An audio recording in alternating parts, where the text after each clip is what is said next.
Chers enfants, Djambotena.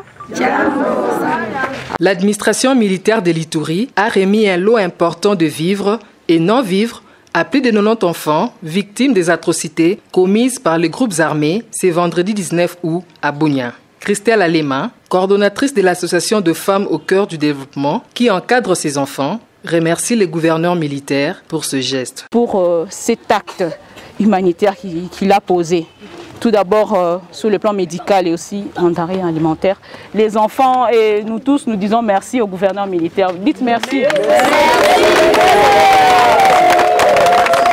À la conseillère du gouverneur en charge des affaires sociales et humanitaires, Jeanne Alacha, qui a procédé à la remise de ces dons, d'appeler les autres partenaires humanitaires à emboîter les pas. Hormis ces vivres et non-vivres, ces enfants ont également bénéficié de soins de santé assurés par l'unité médicale d'intervention rapide de l'armée. Le capitaine médecin chirurgien Patrick Koulou explique. Nous avons reçu des instructions de la part du gouverneur militaire pour venir prendre en charge les enfants de la rue déplacés des guerres qui sont hébergés par l'ONG, l'association Femmes au cœur du développement pour leur prise en charge.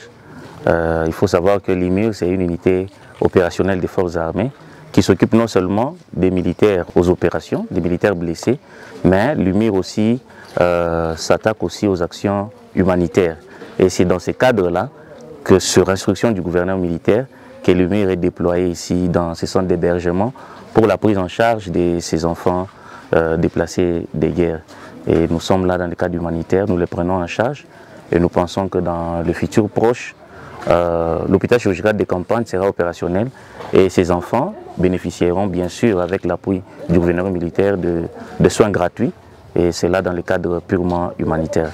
Cette assistance traduit le ferme engagement du gouverneur militaire de l'Ituri. Le lieutenant-général Luboya Kanchamadjoni a encadré les enfants victimes des atrocités en Ituri, afin qu'ils ne constituent pas une pépinière de violence dans les jours à venir, une façon d'étouffer dans l'œuf d'éventuels actes criminels avant leur éclosion. Les enfants d'abord.